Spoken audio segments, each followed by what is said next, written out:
we started this crazy mission to put up a completely free indoor park. And when I first started talking about it, I mean, the narrative seemed pretty common for most people. Like, you're nuts. Like, you can't do that for free. Like, it's not sustainable. You can't do it. And like I'm a very stubborn person. When I want to do something, like, I don't stop. And I'm like, well, that doesn't make sense. Kids need it, so we got to be able to figure it out. So I just kept going and kept pressing, and we started fundraising and started stretching donation dollars as far as possible. And I partnered with some awesome people over the course of a few years and stuff. And it I think it took us from start to finish of our indoor park about 5 years.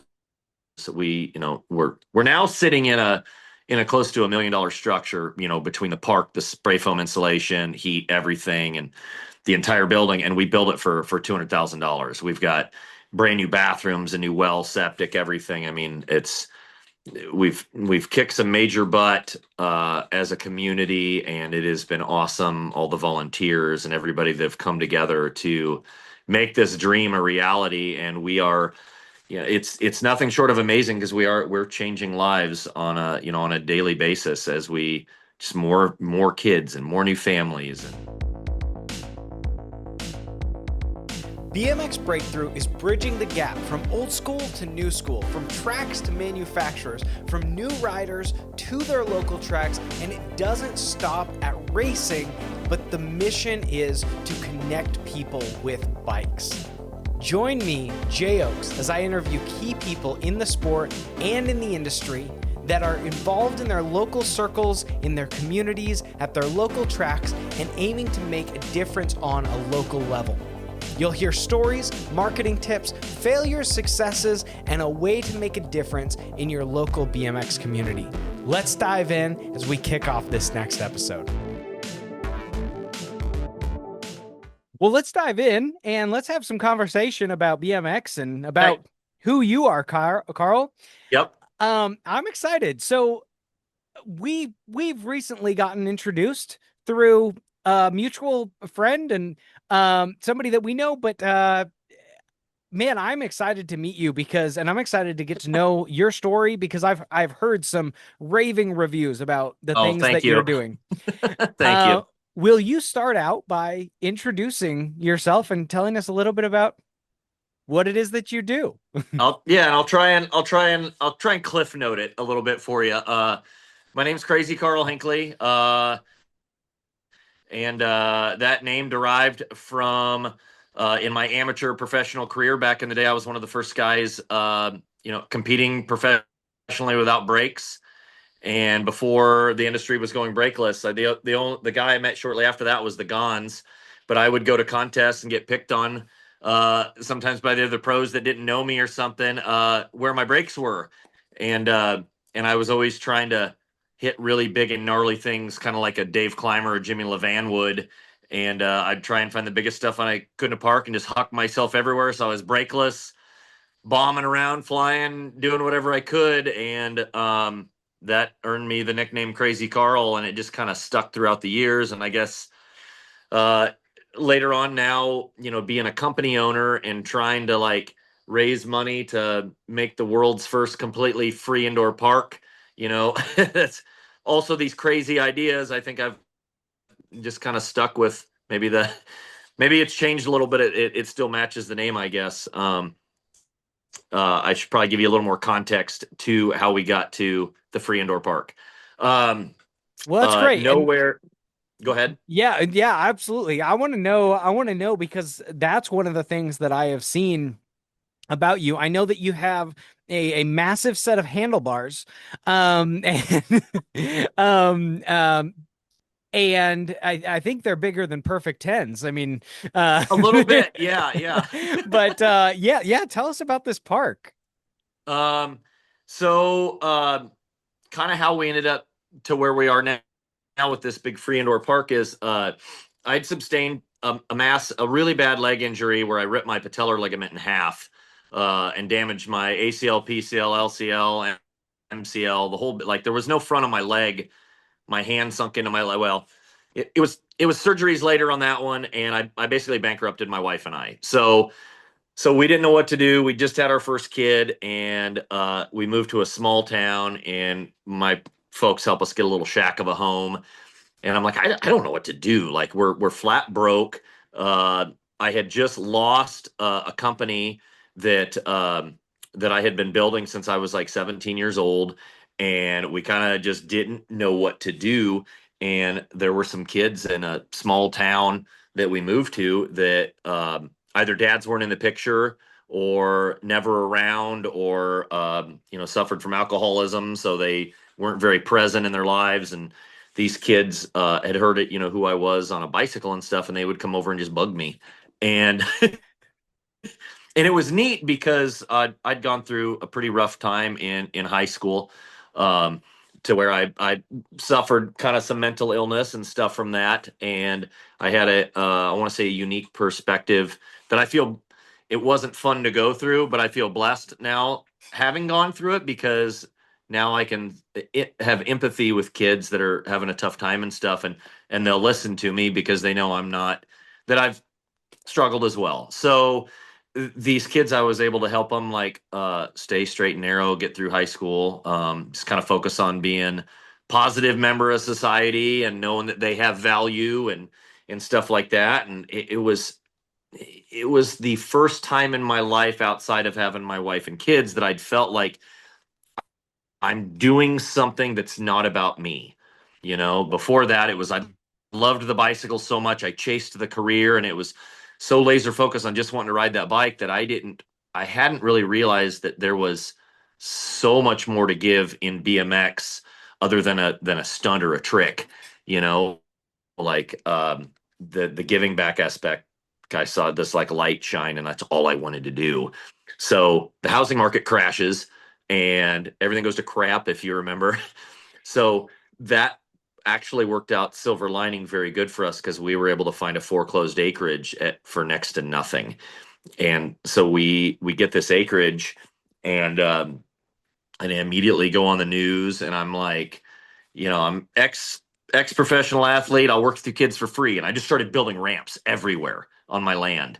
And because I wanted more kids to, that needed a place to go to come out. And so that's what we started. We started building ramps everywhere. And over the course of like 6, 7 years, we just had more and more kids and riders and stuff, coming out to our place. And we're in Nebraska. It's the Midwest. Winters really suck here. The downtime. I mean, that was, something that I struggled with when I was younger, and why I'd get into trouble and stuff like that is when I couldn't ride, you get in trouble. And so, and then we had a couple kids particular that had drug problems and stuff, and we'd get them going good again. And winter would roll around. I couldn't be a part of their lives. And the next thing you know, like things aren't going well again. So we started this crazy mission to put up a completely free indoor park.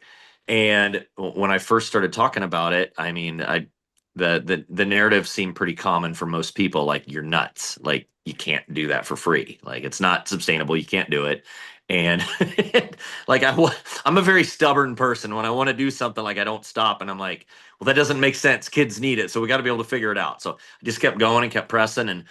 And we started fundraising and started stretching donation dollars as far as possible. And I partnered with some awesome people over the course of a few years and stuff. And I think it took us from start to finish of our indoor park about 5 years. So we're now sitting in a close to $1 million structure, between the park, the spray foam insulation, heat, everything, and the entire building. And we built it for $200,000. We've got brand new bathrooms, a new well, septic, everything. I mean, we've kicked some major butt as a community, and it has been awesome. All the volunteers and everybody that have come together to make this dream a reality. And we are, it's nothing short of amazing, because we're changing lives on a daily basis, as we just more kids and more new families and constantly. And it's I was this Red Bull rep just moved here recently, a couple weeks ago, and he came to ride with me, and he's like the head of the marketing for somewhere in the Midwest here and stuff, and they've now moved him here to be here, and he's now wants to tie himself to cool places for Red Bull and stuff. So he's been here a lot in the last couple weeks, and we sat up there. We sat up in the parents area the other day just watching, and like he was asking me about this place and where it started, and like, and it's still now. We finished the park in 2020, and it's been 5 years of riding the park, and I'm still like, I still get chills as I sit up there and watch the kids, and I watch an older expert slash pro guy help, a kid learn his first double peg or first drop in or something. And like, I can't help but just smile every time because I mean, this is what it's about. And it's not about making that kid the next Jacob Theme that's going to go to the X Games or something, but it's about helping that kid set goals, progress, achieve those goals, and be their best selves. And that's where this sport can tie into everything in life. That can tie into your school, to your future marriage, you be a better father, a better mother, all that kind of stuff. I just think BMX has so much to give, and I want to give those kids that outlet to get those riches from the sport. So that's kind of I guess, I don't know, that's, it may have been all over the place a little bit, but a little nutshell of kind of what's going on. I don't know that anybody listening would argue that that's anything short of amazing. Like Nope. I appreciate, even if you felt like it was all over the place, I absolutely loved it. Oh, thank And you. and what you just commented on is exactly, I mean, everybody that listens knows that I say this on repeat, but the things that you gain from BMX, and like you just said, are amazing. But on another level is, it's not just racing, but also the freestyle side. You can have a great time at any level that you Yep. want to. Like you Yep. just said, you don't have to go to the Olympics. You don't have to go to the X Games. You don't have to com Yep. you don't even have to compete at any level. Yep. You can you don't have to compete against anybody else. You Yep. can compete against yourself, or you can go out and be content. Like one thing, when I ride park, I'm not great at naturally pushing myself, and even if Yep. I'm riding with friends, it's something I've never been able to like master the art of turning off the brain and just Yeah. going for it. Yeah. Um, and at one point, one of my friends who just had learned tricks, and I was, I mean, somewhat envious of his skill and his ability to ride. And I remember talking to him, and I'm like, yeah, but I can't do what they can do. And he goes, yeah, but Jay, you're smooth. And Yeah. so if I'm completely honest, the tricks I don't really care about. I like being smooth. I like trying to go higher and higher, and the Yep. tricks don't matter to me one bit. Yep. Yep. But so these kids, and then okay, and That then reminds me of like, and how old are you? I'm 34. Okay, so you're about 15 years younger than me, but so I don't know if you're, what that made me think of is when I take it to the racetrack, I think of a guy that was big in my time when I was racing, one of the older guys. His name was Todd Slavic. And I don't know if you remember hearing about Todd, but back in the like 90s, Todd was a pro racer that he would blast jumps, and then he'd blot, and he would nosedive every landing. So I remember like at the local tracks, we'd always go, "Oh, you did a Slavic, you did a Slavic." Like, so if you'd get steezy and dive the landings, but it just made me think of that because yeah, there's so many aspects and things to appreciate in the sport. It like, I tell kids that all the time. Like, it doesn't matter if you have a big bag of tricks or not. If there's a certain way you like riding, dude, dial in that way of riding. Absolutely. I mean, one of my favorite things was watching, because through through my period of BMX, I watched riding become really technical. Hmm. And even now, like I'll send my dad videos, and my dad will send me videos, and it's just like there's no other way to describe what you see on a BMX bike other than mind blown. Like at the X Games Yeah. level, it's Hmm. literally like I can't count how many times the bike and is spinning around. Like I'm having a hard time following, and I understand the sport and I Yeah. understand the skill that it takes, but I have a hard time following. So then you it got so technical that I was like, well, I'm not going to keep up with that. I can't keep up with that. And one of my absolute favorite riders to watch in any video part was Mike Aiken. Oh, I love Mike. He's so good. Mike Aitken never had a technical style. And he just had so clean, so simple, so like just steezy to watch. And he would do just these huge big air 180s to fakie. And Yep. like, and it was so, I mean, simple's not the right, it was simple for compared to what the other tricks were. But Yeah. Mike took a really, really simple trick. He added a whole nother level Yep. of expertise and he Yep. made it something to strive for. Yes. Yep. 100%. So anyway, Yeah. that's just fun. So when you talked about these kids, it's you're not trying to create the next X Games athlete. You're not trying to create the next record setter. You're Yep. trying to keep these kids off of drugs. You're trying to give them something to do that is going to be productive with their time and give them something to work for as much or as little as they want to. Well, and because one of the things we talk about a lot, because we have a lot of kids that struggle out here, and we just have conversations, off the bike. And one of the most powerful things I learned, Jay, in life was because I didn't grow up. I had a wonderful set of parents. So we grew up. We were not loaded, didn't have a lot of money. Like racing took a back seat because we couldn't afford to travel and all that kind of stuff. And then I remember going off on my own and being flat broke when I was younger. Like there was a point in time that I remember I was so hungry while I was living with my roommate that I pawned my BMX bike, and I'm a 19-year-old kid, and I'm like I'm hungry. I got no groceries. So I literally put my I had a standard 125 R at the time, and it was all decked out and stuff, and I pawned it for $35 at a pawn shop so I could get Fazoli's and some some I and you have to wait like a week before you can pick something back up at the pawn shows. I had to like miss my bike for a week so I could get food. But Oh, so you so bought it, you were able to buy it back. yeah, yeah, yeah. It's Oh, just on loan. Yeah. which I But I know that works, but I was really waiting for the punchline of the story, and I was terrified yeah, that it didn't go that way. no, no, no, no. So, anyways, I was just kind of give you some perspective. Like before I got sponsored and the bike and I could like get bikes and I had to pay for them straight out. Like I was broke, trying to figure this career thing out. So, um, but what I, but my point to that is through all those years, always thinking there was, I it took me a long time to understand in life that you didn't need money to have value. And that's where, when my wife and I met those kids, I figured out that I'm powerful. And so that's what I explain to kids when they feel like they're at their bottom and they don't have anything.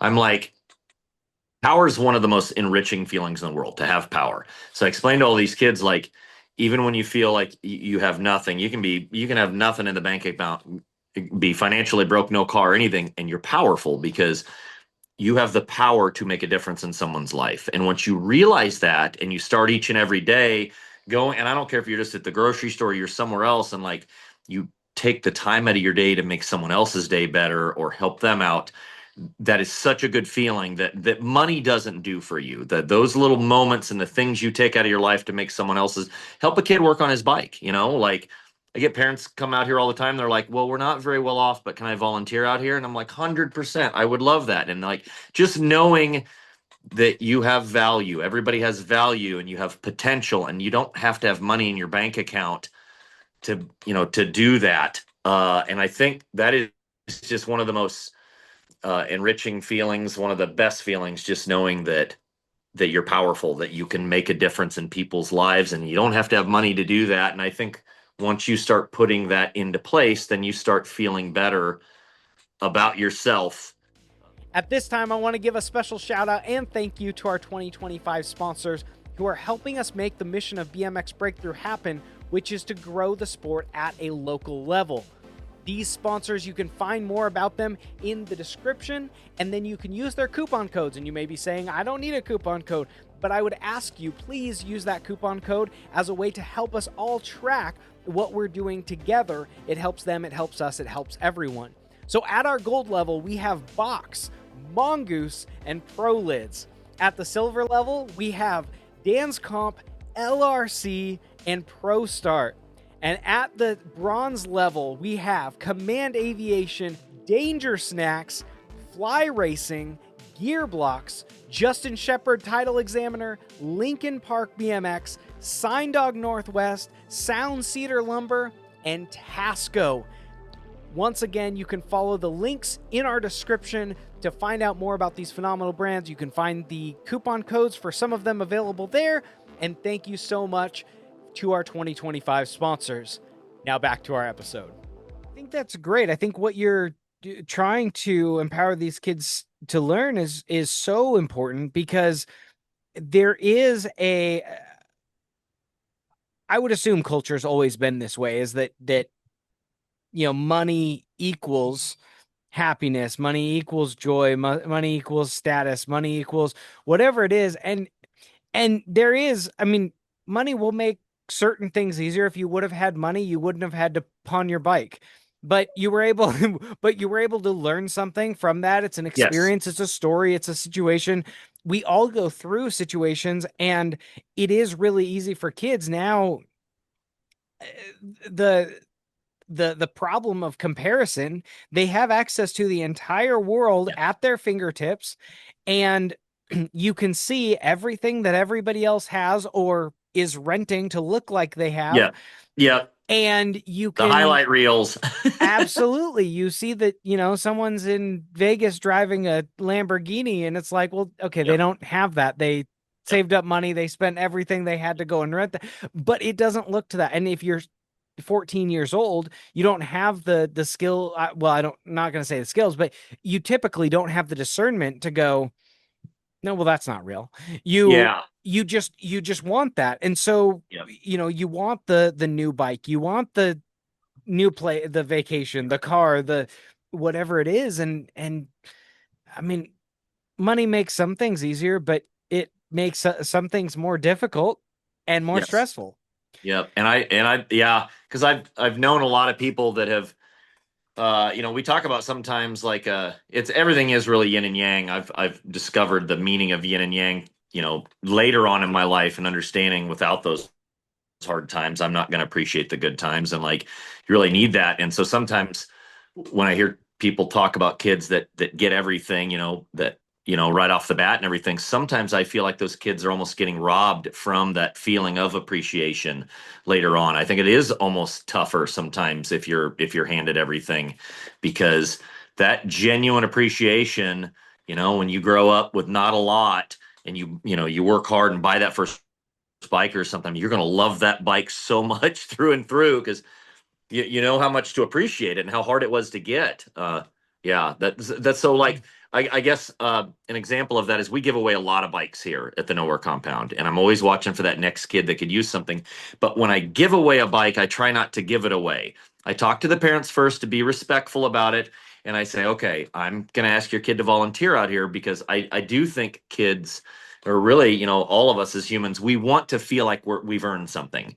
So like this one gal recently, we gifted her a bike with help from Robbie Taylor at Eastern. Shout out to him, because he's been great in trying to help us get kids bikes. And but there was a young girl out here, dad's military and the parents had split, so money's tough. And she kept coming out riding our loaner bikes, and this girl is just learning so fast. I mean, the first day she came out, and she's just a little thing, and she's trying to ride one of her full 20s, and she's getting up our 5-foot box. She had not ever ridden ramps before, and in the first day, she carved our vert wall squirrely, but still doesn't matter, and got up the box jump.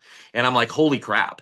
Like, that's normally something for a fresh new kid at 9, 10 years old that's taking me like, it's usually a few weeks to a few months to get up the 5-foot box jump, because it's a very tight area as well.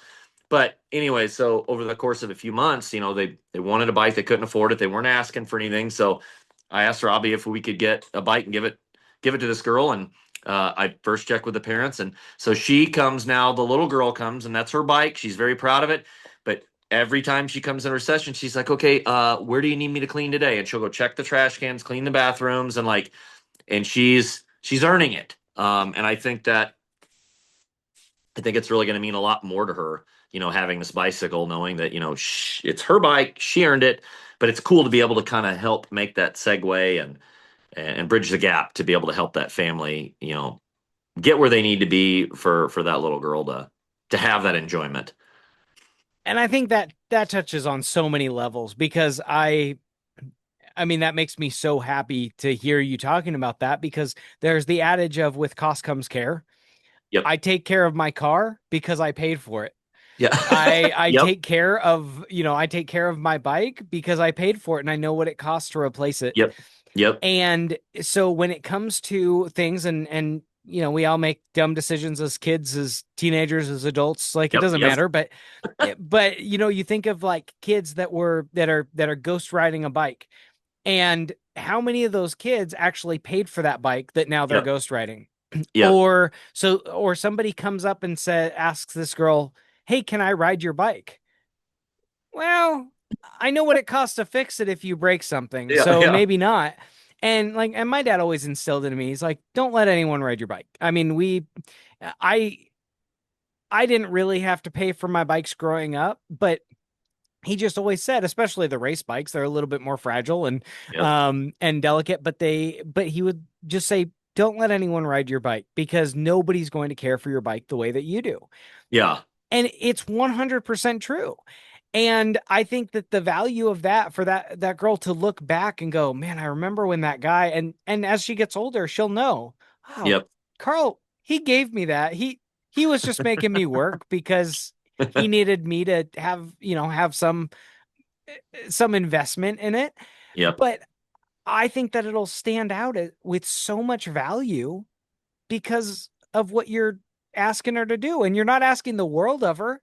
You're asking her to just be there and Yep. just put in a little sweat Exactly. equity. Yep. Yep. 100%. And then she also earns the time to go ride and she gets to go ride Yes. and it's worth more because she had to come there and endure 30 minutes, 60 minutes, whatever of work time. Yep. Yep. And even, even in a very large way, like we had some of the guys that have really been here since day one with me, and we've put in the blood, sweat, and tears on this building. Like there was times it about broke us, just where mentally we're just like, hey, can we pull this off? And we were, we were looking back upon the road that it's taken just recently and sitting down just having a conversation about it, and it was like it would have been, yeah, it would have been rad if right in the beginning some railroad or something would have came in and said, we want our logo here, here's 100 grand, like, get her done. And yeah, that would have been awesome. But I mean, we were raising 500 at a stunt show here, 100 here, like we were working our tail off for years. And it's given us so much more now. Like I mean, just this whole process of putting up this building, like I'm glad it happened the way it did because we appreciate this thing just every day that we get to put a pedal in there. Like the amount of appreciation, it's freaking awesome. That's so cool. And to be able to have some of that story to go back on with the kids is for them to become adults and to look back on this time that they spent with you, that they spent investing in the project, that they spent riding at the Yep. facility, and for them to know the amount of effort that Karl made and Karl and his team, but Yep. that you made to give them a place is the goal isn't that they just feel like the goal isn't for them to feel indebted, but for them to feel, maybe the weight of, wow, somebody did this for me. Like he gave up his nights and his weekends and his extra time and like all this stuff so that we could have a place to ride. And that's super cool.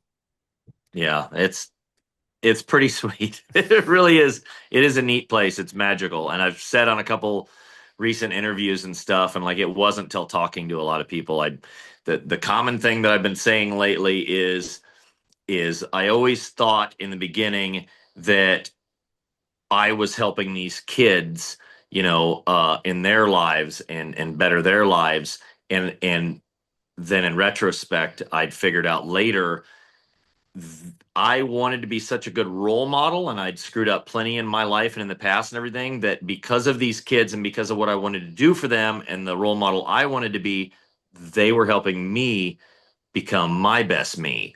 And that was like something I'm super appreciative of, that gift that then these kids are given to me, is they're helping me become a better person as well.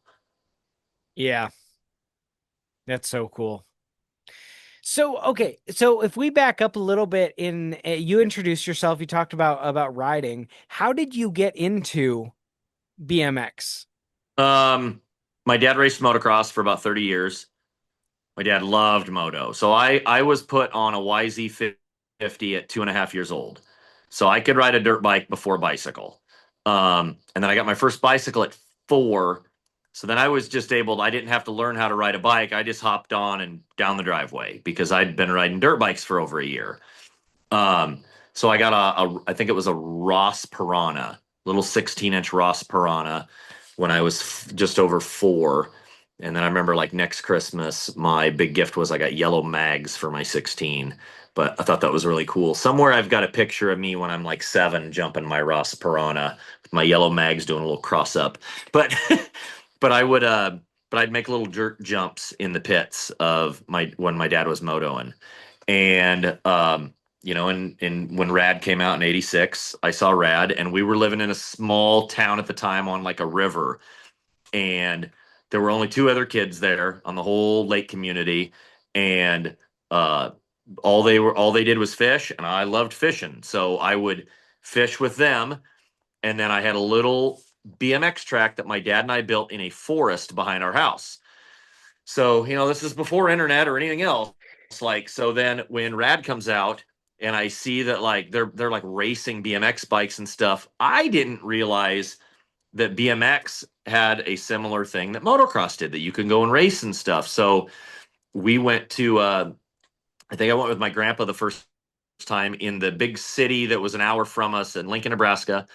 There was a BMX track out of this place called Oak Lake, and it's called Star City BMX. It's still around, and it's got we hold nationals here and everything. And it's a great track. But then I was 14 when I went to that track, and somebody stopped by and said they have races on Sundays, and I just about crapped. And I'm begging my dad, and stuff, and I'm like, I have to go to the races. I have to go to the races. And so so we end up there at 14. I end up out at Oak Lake, and I had at that time then I had a Kuwahara, and it was the one from the movie E.T. I had the red and white fade Kuwahara, and I go there and I've got JT leathers on, but they were motocross leathers, and back in the day they just went down into your boot. So I've got like this much ankle and leg showing, and I've got these imitation Van slip-ons from Kmart at the time. Um, so I've got my checkered flag imitation Vans, my JT leathers that don't fit, my big motocross helmet that's heavy, and this kind of clapped out at the time too because I beat the crap out of this Kuwahara. So very first race, have no idea what I'm doing. And I'd been riding a ton my whole life, but just backyard jumps that my dad had built. So right off the bat, come down, and I'm going with these guys. In the very first single, I just soar it as high as I can, as all the other guys just take off. So the whole race, I'm jumping everything as high as possible, getting further back and further back. And the announcer at the time, I just hear him announce, and it's still burned in my brain today from 14 years old. This kid thinks he's Bob Hanna out there. And Bob Hanna was an old motocross racer that used to jump really big. So uh, quickly, a lot of the other parents came over and talked to me and my dad after the race. They're like, "Whoa, whoa, whoa! Let us help you out," and gave us some advice and everything. And then that was it. I was hooked. Like, I'm ready to race. And then I raced until I was 18, I think. By the time I was 18, the racing had taken a big step back to how I felt about freestyle. Um, but I was definitely out at the track all the time. We then moved to the big city right before I turned 15. And in junior high, I met, which is now one of my life childhood best friends. His name was Greg Joyce, and he was like straight out of the movie Rad, because he had the BMX clothes. He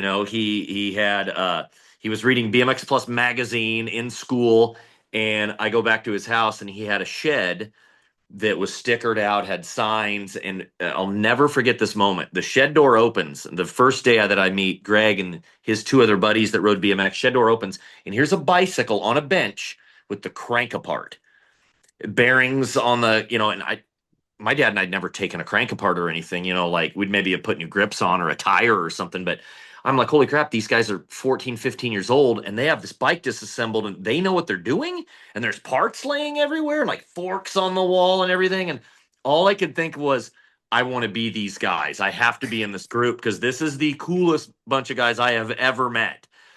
And then that was the start of my like junior high, which was maybe one of the best times in my life in BMX. Just I hadn't gone through all the trouble that I went through in high school and stuff. Junior high was a very fun experience. Rode every day with my friends after school, and BMX was in such a growth time. Like so many things were new uh, and just experiencing all that stuff firsthand and not having, and I love the internet now. It's really cool, but not having that oversaturation and just waiting for that next BMX Plus magazine to come out or something. And like, just trying to even picture what the parts were that you were reading in Frankfurt or, the old BMX online stores, that were just, it was just a print ad and you're like reading what and the price and you're like, well, I don't even know what it looks like, but I want it. And like, I don't know. That was a really fun time. That was really neat. Well, talking to people about the magazine era of BMX and really is like you had these people that would so many people that I mean I've done a couple of interviews and conversations with Bob Osborne and getting his perspective on BMX action and about what he was seeing from his perspective. Yeah. And then these kids that talk about the love that they had for the sport and the fascination that they had with this magazine. And it would come out and these kids would be waiting, they'd rush home from school, they couldn't wait to get their hands on it. Yep. And then it was, let's just say, 100 photos that you would look at for 30 days. Yep. And these Yeah. magazines were just beat and battered to smithereens. Yep. And I mean, that's what we had BMX Plus when I was a kid, but really it was like the dance comp magazines. That's what I did, is I would look through them day after day after day after Oh, I day. even did that in my 30s. Like And the Dance magazines were so cool. yeah, but then you had all these BMX actions Yeah. that were just beat, and kids would go through them and they would study, how do I do that trick? Yes. How do I get that style? And now the difficulty is that you go through and there's something that's lost because you real quick, we were talking about the comparison between a Mike Aiken style and like yeah, I remember watching like Edwin De La Rosa ride, and he's far more technical on the street side. But then you have somebody like what's his name, Ryan Williams Yep. now. And so like the difference between a Mike Aiken and a Ryan Williams is that if you're scrolling, the one that's going to catch your attention is probably the one that's spinning the bike the most. And but back in that magazine era, that that video part era where you had an actual DVD or a VHS tape or whatever, you could watch it and you had the time to appreciate it Yes. differently. It wasn't like the social media where you're going to scroll and not give it an opportunity. Yeah, no, 100%. And those BMX magazines, they were our social media, and that's why we, just like a kid sits and doesn't get off the phone, that's what the magazine was to us, just cover to cover over and over again. And this is off topic a little bit, but I wanted to mention this because you said you didn't know a lot about me, so I wanted to tell you something pretty neat. So BMX Plus, yeah, I had them all the time. Okay, And I wanted to be a cartoonist when I grew up. I was really big into art, and so Radical Rick was huge to me, in the back of BMX Plus magazine. And I've always been fascinated by like watercolor and inking. And Damian Fulton, the artist of Radical Rick, I would say when I was around 30 years old, I'd really, I'd checked out a lot of his artwork outside of BMX Plus, and on a crazy whim, I emailed him and I was just like, "Hey, I just wanted to let you know that I think you're an absolute phenomenal artist. I'm a huge fan. Blah blah blah blah blah blah blah." And then my information was at the bottom, and then my phone rings, and it's Damian Fulton. And Damien's like, "Oh, thank you so much for the kind words," and blah blah blah. And we're sitting there on the phone, and we're talking. We have a 30-minute conversation, and he goes, "Hey," and Damien is one of the nicest human beings you'll ever meet. I don't know if you've met Damien, but seriously, just one of the greatest humans ever. And he goes, "Now, if you give me time, and you can't bug me, give me a couple years, send me a couple of your favorite pictures, and I will do a private painting for you." And so he goes, "But it might take a couple years because I'm just going to work on it little bits at a time on the side in between things." And no more than about 2 years later, I just get this package, and it's a picture of me that he did in watercolor ink, and then Radical Rick looking down on me, and like it is, it's one of my pride and joys. I absolutely love this thing. So then him and I just continue to talk, and I tell him he gets to know me during the birth of this place, like before me purchasing the farm, everything. We get to know each other. So he's known about the entire NoWear compound experience, and he just becomes a ginormous fan of what we wanted to do out here. And so Damien and I became very good friends to where I launched a series of, got him to bring back Radical Rick because he had buried Radical Rick. And he said in an interview with Kurt that runs BMX Union, he goes, and he said, Kurt had asked him, said, why is Radical Rick back? You said you'd never bring him back. And he said, blame Karl Hinkley. So so I've always held that like really close to my heart. Like, yes, I did something cool. Like, and now Radical Rick, now that he's partnered with, Sabrosa and like all these other, and Haro for a bike, and like Radical Rick is back more than ever. And like, it probably still would have came back, but I love it that he blames me, and we got to do some cool stuff together. And I think he gives far too much credit. But then Damien pitched me this idea several years ago. He's like, the compound just means so much to me, like what you're doing and everything. And he says, what if I was to give you the only ever Radical Rick mural, and I fly there and we just do this ginormous piece. And so it sounded like a pipe dream. And it took us about 3 years to come together, but then we had set a date, and he flew out here June of 2024. And it was a huge process, months leading up to this, where we had to figure out, we have a 55-foot wide by 20-foot tall Radical Rick mural in our building. And it's the only Radical Rick mural that Damien has ever done. There's a couple other murals that other artists have done, but we have the only Radical Rick mural that Damien has done. And it incorporated Nebraska and the NoWear compound. He made it very personal. We brought 10 local artists together, and myself, Damien, and 10 other artists painted 10 to 16 hour days for 5 days straight.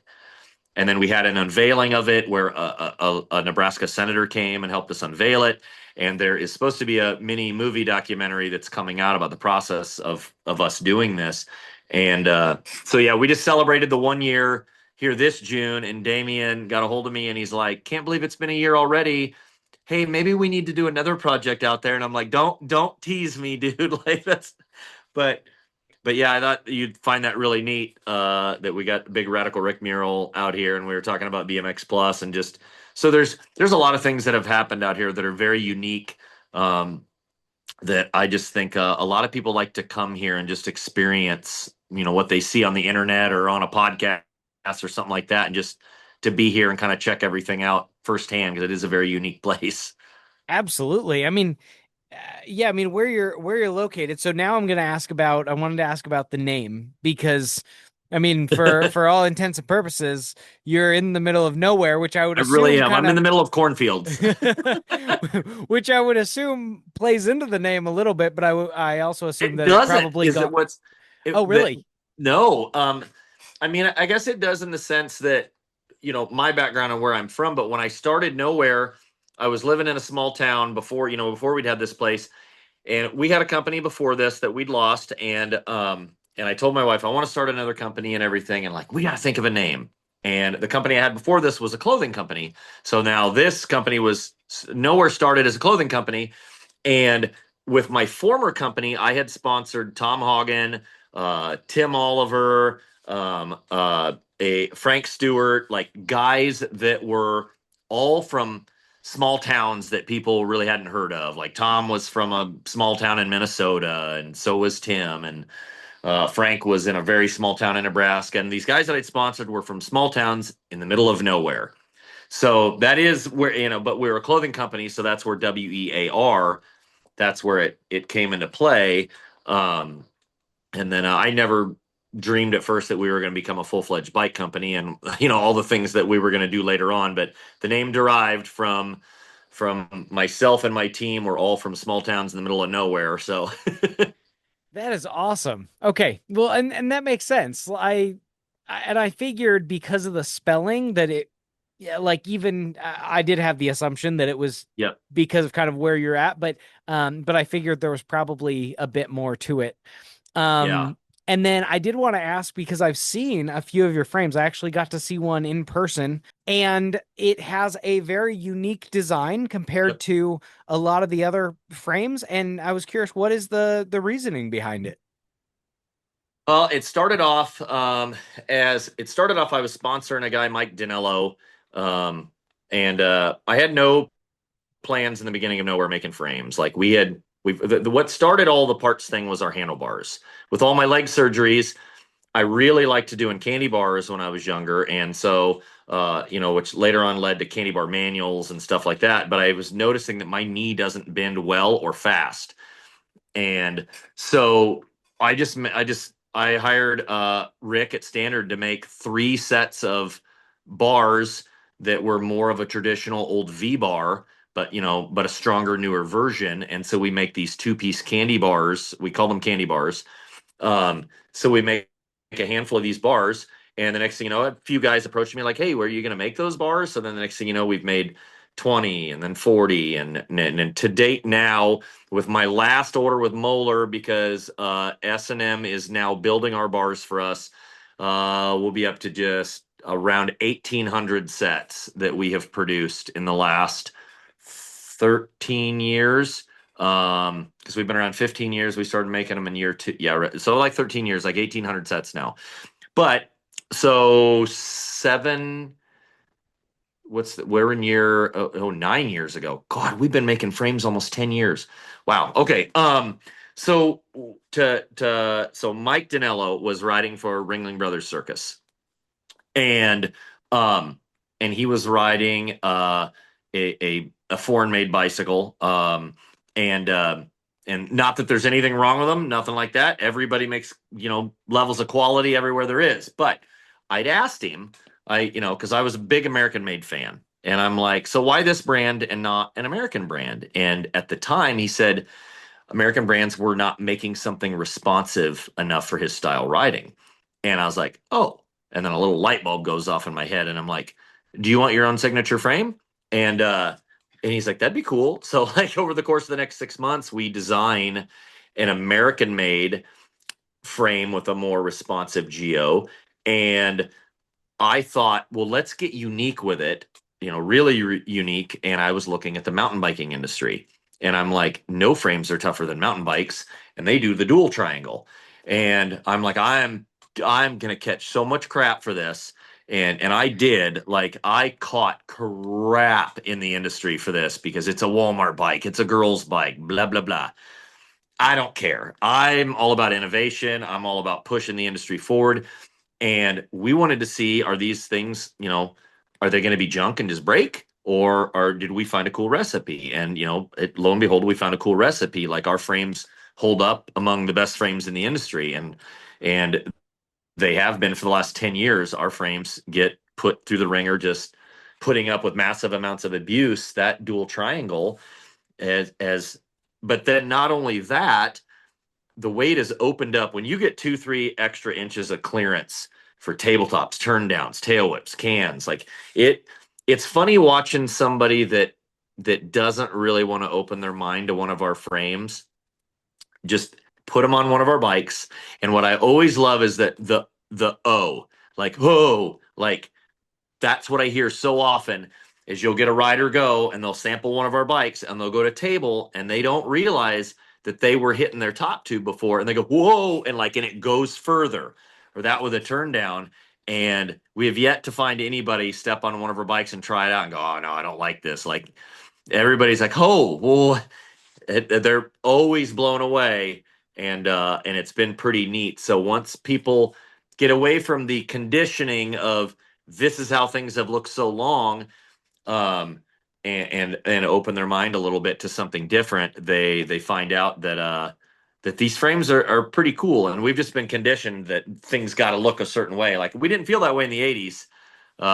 Everything was all over the place, and yeah, I'm just trying to make stuff different and better, and kind of push the boundaries of things, and that's kind of what we've been doing with most of our parts, since we've been making stuff. And even to our new stem now, I don't know if you've seen this yet.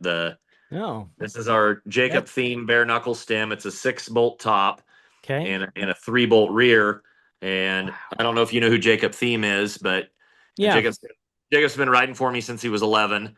And though we'll have a fun little commercial coming out on Friday with me, Jake, and Dan's Comp that are all collabing pushing this stem. And but this stem's gripping power is absolutely phenomenal. I don't know another stem that has the same amount of bite in the industry right now as that does. So we're pretty stoked on that. But everything we do, we want it to be a little bit different, and push the boundaries of things. That is awesome. Thank you. Man, that's so cool. I think it's really neat. I think there's some stories that you've shared that is an obvious connection. So I'm going to shout out to Michael Brent at Astra for the introduction because He is an awesome guy, by the way. So just shout out to how since day one of meeting that guy, he's been so nice, and he's given me a bike to raffle off to raise money for the place, everything. Like he is a great human being. Got a lot of respect for that guy. absolutely. Yeah. I mean, so kind. I love talking to him. I go Yep. out of my way to go and find him anytime that he's at a race. And no, I'm so grateful for him and then for just the connection between you and I because it's obvious and it's apparent why he said that we should talk because the things that you're doing for BMX and for kids and for riders to get on bikes and the people that you have backing you and what you're doing is just super cool. So I'm Thank so you, brother. grateful to not only meet you, but I'm thankful for your time to No, share and some of the thank you for story. yours, brother. Thank you. Like it's just other like-minded individuals of why we've been able to accomplish this dream. Just, meeting people like yourself. Like if you lived here, I'm sure you'd be here helping me make this place just like, all our locals. So it's yeah, finding cool, nice people it's awesome. Yeah, it is. And I think the really cool reality is end of the day, I don't care what kind of bike kids are on. I want kids off of screens. I want kids riding Yes. bikes. Yes. I race bike, park bike, go ride Yes. trails, go ride a mountain bike. It doesn't really matter. Like there the joys of it, the joy that can come from it. We talked about the competitive side, the pushing yourself, Yep.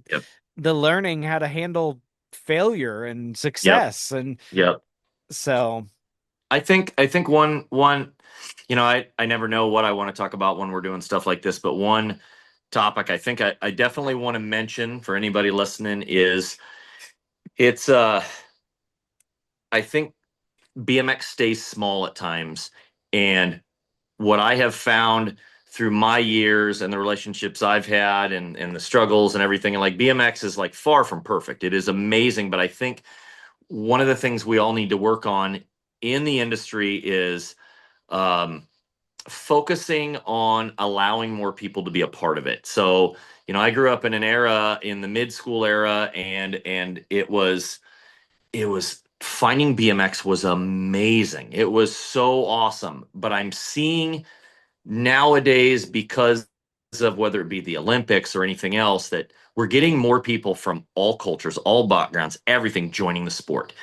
And I, I I talk to some people sometimes that I don't think they enjoy that so much, that they want to they want to make it feel more special. And I don't like that. I think that when you create a circle of your friends and stuff like that, and it feels awesome and you feel special, I think there's a larger circle outside that of people that feel like they don't belong. And I think when we do that, we can push away some people that could really use the sport, for their own mental well-being and everything. So I would just encourage everyone to please open up and embrace everyone. That means that kid on that, on the department store bike, or that the kid that doesn't ride street and he rides trails, or and he wears a helmet, or whatever your differences you see between people and everything, like, set it all aside and open your arms from the circle and embrace everyone, because there's so many people that truly need this sport. And when we say BMX saves lives, a lot of us know from having lost so many friends and stuff, BMX absolutely can be that gateway to save somebody's life so that they can feel a part of something.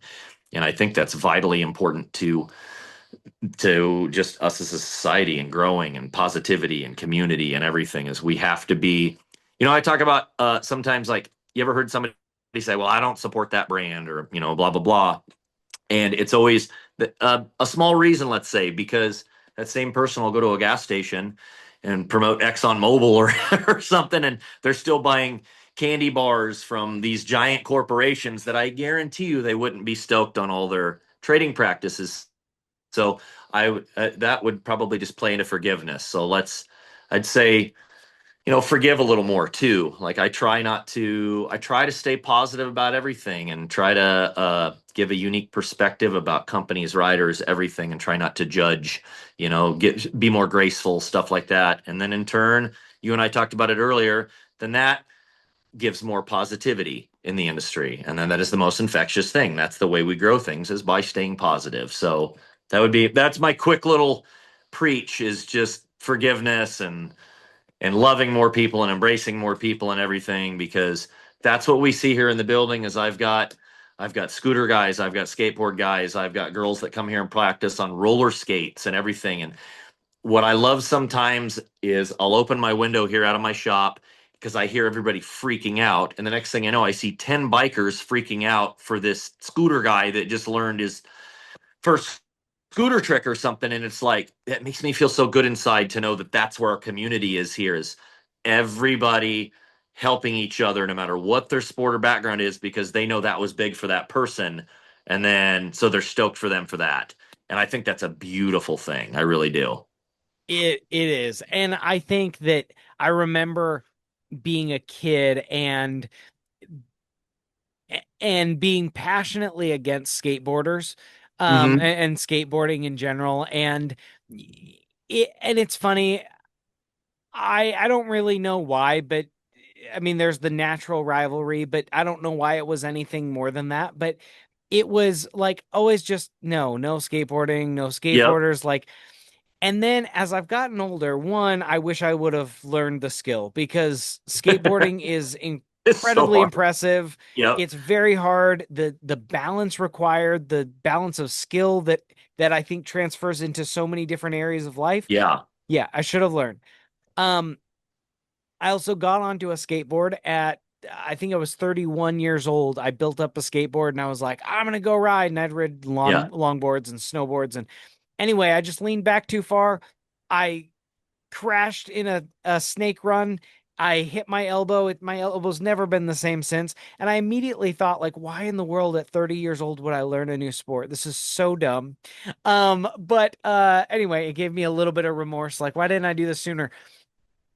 But now I've gotten older and I'm like, man, skateboards are so much easier to transport than bicycles. Oh, Like, if I would have gotten into skateboarding, this would have been a whole lot easier. And anyway, all a joke, but the reality is, like, whatever it is, like empower people in their skill. Maybe you don't Yep. want to go rollerblade. Maybe you Yep. think that it looks silly, but they're having the time of their life. It's okay. Yeah, and I grew up in the 90s when rollerbladers were hated on a lot. And I remember just, I'm just a kid, so I'm following with what the BMXers do. And I remember like I was at a contest at Scrap Skate Park in Chicago, and a BMXer, like a rollerblader was there at this contest, and like a BMXer like rams them and they crash and everybody cheers. And I remember growing up thinking, yeah, like and then my wife and I opened a skate park in 2002 with our life savings, right when we got married. And the rollerbladers that came to our park were the most respectful and nicest kids I'd ever met. And it made me be ashamed of following suit with what the industry had kind of, done at the time. I'm like, wait a minute, we are all just people trying to like fit in the world. And like, why did I think I was any better for choosing a bicycle as opposed to, roll? And I tried rollerblading. It was horrible. It was so hard. Like, I felt like I was going to break my ankles. I did it one day, done. Like, and I became really good friends with these rollerbladers. And like, it gave me this appreciation and respect for somebody doesn't have to do what I do for me to appreciate it. So ever since then, it doesn't matter. I you could be an extreme pogo sticker. I don't care. Like if someone is taking what they like to the next level, then I'm gonna be your fan. Like bottom line. Absolutely. Yeah, because you're doing something and I don't have to necessarily like it, but I can appreciate the skill that it took you to get there. I 100%. I can appreciate the art of the craft and the time and the dedication and all that and it's okay. Yep. It's fine. Yep. Let's just support each other. So, uh, one funny story when you're talking about skateboarding. I actually skateboarded for quite a few years, but I never like was super good at it. I would say like I was maybe to the intermediate level. And I had just gotten picked up by a company called Dirt Master, which was Scott from SC and Gary from GT collabed and made a company called Dirt Master. And I rode for them along with like Jimmy Walker. And I was my team manager when I talked to him at the phone at the time was saying something about maybe doing an ad, a photo shoot. So I'm freaking out excited, so I get my photographer buddy and we go to this half pipe that's like 100 miles away from my house on an indoor that had this really cool graffiti on their wall, and it was all run by skaters, and they always let me be the one biker that come and ride. And there was about a 5 foot gap between the 6 foot mini and this concrete wall that had this big independent logo and all this stuff. And I used to be able to come out of that half and fakie wall ride sideways, coming back in sideways back into the half pipe. And I'm like, well, that would be a really cool, neat photo because nobody's going to kind of know how I'm on the wall in that perspective. So we go there, and it's always scary when I did it. And I hit it 3 times, I remember. And my buddy's shooting with old 35 millimeter, and you don't get to see the pictures, like, and so he's like, I just don't think I have it yet. And I'm like, I'm kind of scared at this point. I'm like, you got to give me a second here. Just let me hop on my board real quick and just like relax for a second. And I'd ridden this ramp before, so I don't know what happened, but I just pumped once and I came back and just slipped off, and I snapped my radius and my wrist was just dangling to the side. And so we're in the ER, and I was 8 months in a in 8 months for that to recover. I think 3 months in a cast, something like that. But like I didn't get to do the photo shoot, didn't get the picture, didn't get to be in a magazine. Like I hung up skateboarding it, and I love skateboarding. I do. I think it's awesome. But that was it. I hung up skateboarding after. Like I don't think I've ridden a board but a handful of times since then because I was always butthurt at myself for missing out on this cool opportunity because I had to jump on my board for a second. dang it. Yep. That's exactly. Oh Oh man. man. Yeah, showstopper. Oh man, well, Carl, thank you so much. Thank you for sharing Absolutely. stories. Thank you for talking about what you're doing and what you've done and the vision. And thanks for uh, thanks for fighting through all the naysayers and getting to where you are now. Well, there was more than naysayers, there was more people that collectively helped this dream become a reality. So I can't thank those people ever enough. Like BMX came together, the community came together, and we're continuing to do that. We're getting ready to extend the building and go bigger, and uh, we don't plan on stopping, man. And hopefully we'll get to meet someday, and you'll be able to visit our place, and I'd love to. that would be rad. And I appreciate the opportunity just to talk about what we're doing, and very awesome to meet you. And another big shout out to Mr. Ad Astra himself, Michael. So, Absolutely. And yeah, before we close out, how do people find you? uh, all over any social platform, NoWear BMX on TikTok, on Instagram, on Facebook. If you want to check out our website, it's nowherebmx.com. And yeah, just check us out. If you want to come ride sometime, drop us a DM and hit us up on your travels. Right on.